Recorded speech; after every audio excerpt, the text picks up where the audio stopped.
that we need to continue to stand strong to defend everybody's rights and freedoms.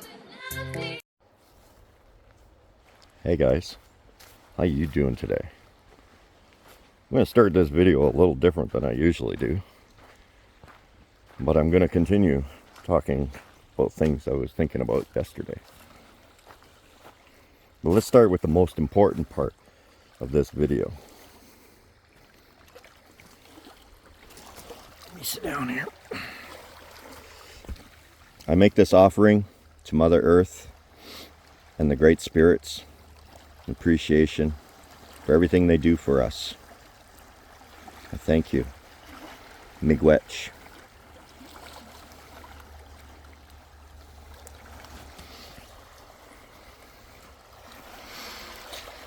Well, I tried to give you a sunset yesterday. Let's see if we can get one today. So, I want to continue my conversation yesterday because I completely got off the rails and where I was going with things and discussing things and such. And to be fair, I still don't understand the politics of what's going on over in Israel and Hamas. And to be true to myself, I will be tying this back to Canada because I feel it's important that we do tie it back. I need to speak on my own country, not on the affairs of some other countries. But, so, everywhere I look,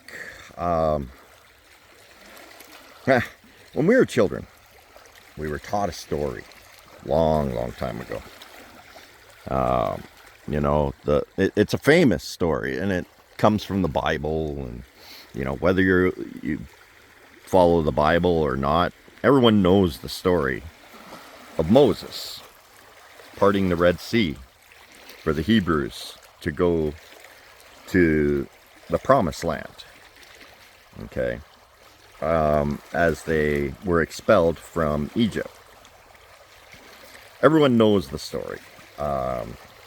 Maybe not all the details, whatever. I don't even know the details. But basically it's a biblical story. And we all know this. And everywhere I go looking, and I've tried to look this up because, you know, that's kind of important because it's what this whole war and this constant dispute over there is about between Hamas, Palestine, and Israel, and everybody. It's all about, you know, whose land is it? Well, you know, if you look back and you try and discover this, I see history being rewritten on the internet, because everywhere not everywhere I've gone, but most places I've gone, they say, well, there's no proof that Moses ever came here. Give me a minute here, I just gotta pause. Sorry about that. Yeah, I probably didn't even need to say anything that I was pausing and just brought it back, but whatever. I thought, you know, I don't know. I feel like I'm talking to someone at the moment. So, out of respect. Anyway, where was I? Yes. So everywhere I go, I look it up, and people say there's no evidence of the Hebrews or Israelis crossing the Red Sea with Moses. But the problem is, when they say this, they also tie it back to, if there was evidence of it, it would have been in the Roman archives. Well, Rome occupied Israel between 66 BC and 146 BC and 66 AD or something like that, for only like 150 years or 100 years or something like that, before they expelled the Jews. Now they're tying two different events together that were spaced apart by over 1,500 years. Okay? It's like rewriting history. You see, Moses was born 1,550 years before Jesus was born. And we use Jesus as the differentiating between AD and BC, or I think we call it CCE now, or I don't know. We changed it anyway. It's been AD when I grew up, so that's what I call it. Well, there was 1,500 years difference there, and it was the Romans that persecuted Jesus. So if you're going to say that the Roman archive should have anything on Moses, it's not true, because they didn't even occupy Judea during that time period. Now, what I do find similar is that there's a lot of talk about Canaanites. I read it as Canadians when I first saw it as what? No, Canaanites. Canaanites were the people of the land of Judea during the time of Moses. And Canaanites were basically a whole bunch of different tribes, that nomadic tribes that just under one umbrella called themselves Canaanites, but they were the Palestinians. They were just everybody. Okay. There was a lot of them, and but they went under the umbrella of Canaanites. Now, if that's the case, and the definition of the word Hebrew is sheep migrator, I believe.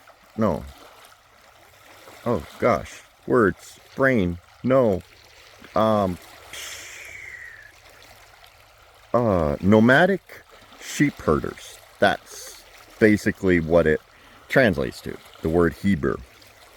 If anybody knows anything, the Jewish people see themselves as Hebrews. Okay, so they were migratory people as well as the Palestinians. This is one of the biggest debates, is, Jerusalem or Judea was established by the Jewish people but the Palestinian people were nomadic people, so they didn't really have a land. And that's where we get into the conflict of things. Well, the Jewish people were nomadic people as well. Now, it does beg the question, at which point does a country become a country? And if it's so, just because this is your traditional traveling grounds, does that make it your country? Or are you permitted to travel back and forth across a foreign country because this is your traditional? I don't know. It gets into difficult weeds there. But I think you're beginning to understand where I'm going to end up going with this. Anyway, so all the talk around whose country it is and everything, it's kind of difficult to narrow down. And we're talking like over 3,500 years of history to tie it all the way back. You have to go back more than 3,500 years just to try and figure out what is going on. Okay, now we're dragging out wars in the modern era that just don't make any sense. Okay, you look at the Gaza Strip. Okay, it's the most densely populated strip of land in all the Middle East. And but when you look at historical pictures of maps in the region, Gaza was actually a thing, and it stretched as far north as what was the name of that city? Oh Lord. It starts with an A. There's two cities north of Gaza on the Mediterranean Sea. I think it's Anadash or something like that. It's the second city to the north of Gaza. And those two cities, they both start with A. Those two cities were part of Gaza back in the Roman era of Judea. So when you, like, Israel says they're trying not to push Gazans out of their traditional territories, but you already own two of their cities. So, there's that. Now, I know a lot of you think I'm really sounding like I'm on the side of Palestine here. No, I'm trying to make sense of this, okay? What drives a people to pick up a gun and race across a border into a town to commit mass atrocities against a nation, one of the most advanced military nations in the world, and think this is going to work? I just don't understand the logic behind this. There's that sunset I promised you yesterday. Alright, let's not zoom in like that because it really messes with the pixels. Anyway, so, we have these people that are basically, whether they're encroaching on Judea or the Jewish people are encroaching on Palestine, whichever, it's irrelevant. It really is. What it does show is that, for 3,500 years you've been continuing to have a war, and you continue to ask people to fight for you for something that could just be as simple as, can't everybody just get along? Like, what the hell? We're fighting over religious grounds. Now, the Western Wall is in Jordan. Okay? The most sacred spot for the Judea people is in Jordan. It's not even in Israel. Like, I don't understand. You're fighting Gaza on the western side of Israel, but the place you really want is on the eastern side, and you're friends with Jordan. Like, are you just fighting for the sake of fighting at this point? Like, I don't, like I said, I don't follow the politics, but what I do understand is that this situation has built up over 3,500 years. Now, here we go. Canada has been around for, pardon me. Canada has been around for, I'm going to say, the white man and the Europeans came to Canada around 400 years ago. I think it was like 350 or something like that. I don't remember the exact dates. I know Canada itself only existed for 150, but when we started coming here, it was a lot earlier than that. That's just when they'd established this as a country. But when we came here, we were invited in to our promised land. Okay? We were invited to establish settlements. Canada. That's where we got our name from the native people of this land. And since that time, what have we done? We've squeezed them, and squeezed them, and squeezed them. Slowly took over areas traditionally owned by them. Though they didn't understand the owning of land, because that's not a thing in their culture. We had to teach that to them by taking it from them. This is how we taught them. By making trades that were just so absurdly stupid. Hey, I'll trade you 200 hectares for 25 blankets filled with lice. Yeah.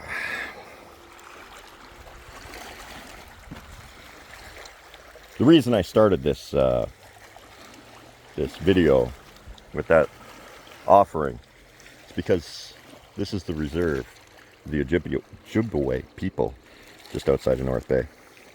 I went to go to the Jocko Point campground, or powwow grounds, but that's cordoned off and you need special permissions to be there because those are sacred grounds, and I really wanted to give the respect there, but at the same time I don't want to disrespect them by me going there without permission, so I didn't go there.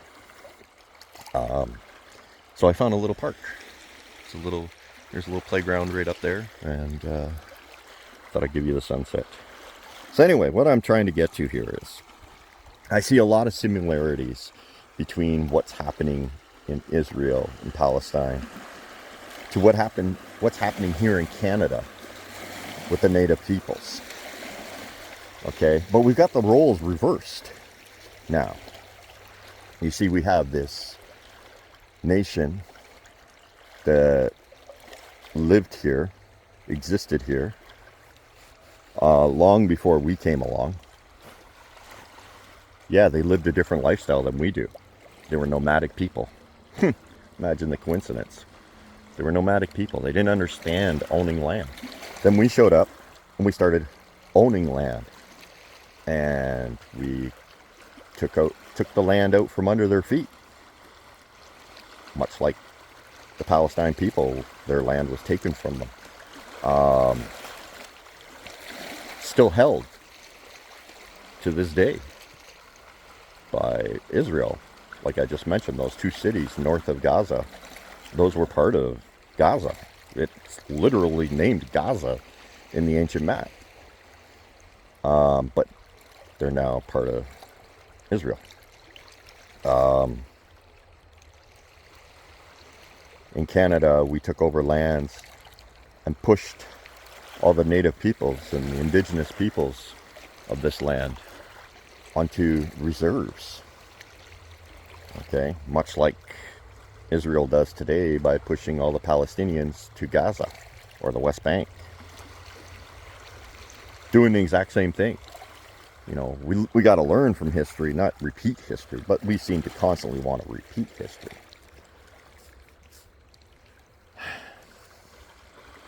Even when the native people of the time up by James Bay, I think it was, what is it, as Attawapiskat? No, I think it was the neighboring community, and I can't remember the name of it. It might have been Attawapiskat. Either way, when the time came and they decided that the federal government was going to build them a city or a town, community on the reserve for them, the elders of the land said, you know what? No, don't build it here where you want to build it. Listen, let's build it a little further back and up on that hill over there. And the Canadian government went, no, it goes right here, or we walk away from this and you just have to live with no community. So the people were stuck building a city and, city, town, whatever you want to call it, community, in an area where they didn't want to build it. To this day, the federal government has to constantly, every spring, pay for these people to be commuted out of their community, fill up all of Northern Ontario in all the hotels and rooms and everything, and all the little towns in all of Northern Ontario, because their area floods. And this is what the elders were trying to warn the Canadian government back in the day. Look, you're putting us on bad ground. But the government didn't want to listen. To this day, they still don't want to listen. Like, I'm sure if you went up to that community today and said, hey, let's move your community somewhere where we don't have to evacuate you every year, they would be more than willing. I'm sure of it. They don't want to evacuate any more than we want them to evacuate. But we do it every single year, without fail. This is not something that hits the news headlines, because why would the news care about something like that? You know, travesties that happen annually. Meanwhile, that land that the elders told them that they would like to build on doesn't flood. Doesn't flood at all. Nope. But that's not where they're allowed to have their community, I guess. And it's still part of the same Reserve. I hate that word. So, my question is, in 3,000 years from the conquering of this land, are we going to have the same problem here in Canada? Are we going to have the indigenous people picking up sticks and stones to attack jet fighters? Because that's basically what it is the Palestinian people are picking up sticks and stones and attacking one of the most advanced military structures in the entire world. Like, no, the actions of the Palestinians do not justify their cries. But nor do the Israeli people's actions justify their cries. Everybody's wrong in this situation. Until we figure out how we're going to be together, all we do is spit in each other's face and ignore everything. To me, the native people of this land, and I've said this to many natives, I'm sorry, they call themselves indigenous now. Please stop changing your name every 10 minutes. Anyway, the native people of this land, God, I did it again. Just deal with it. Anyway, the native people of this land, they're Canadian to me. Yes, I understand you have a heritage that's not Canadian. I have a heritage that's not Canadian. Everybody has a heritage that's not Canadian. Okay? I'm not saying give up your heritage. I'm not saying that you need to forget your past. I'm not saying you need to give up your languages. I'm saying at what point do you discover that you are my brother, Canadian, my sister, Canadian? When are we one people again? Or are we just going to follow Israel and Palestine down the road? See what we can get from one another and just take it from each other and cause more rift and more problems. Yeah.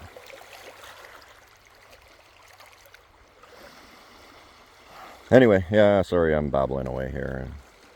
But that was one of the things I forgot to mention about yesterday, and I wanted to talk about, and it deserves, I guess, its own video. This is Canada. We're a better people. We're a better people with the indigenous people here. We're a better people when we work together. Let's not become Israel and Palestine with the rifts that we create for ourselves.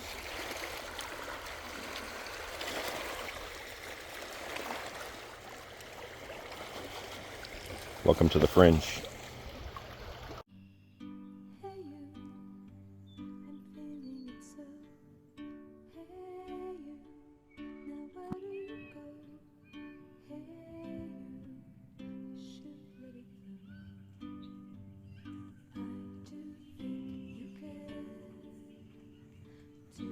Welcome to the Fringe.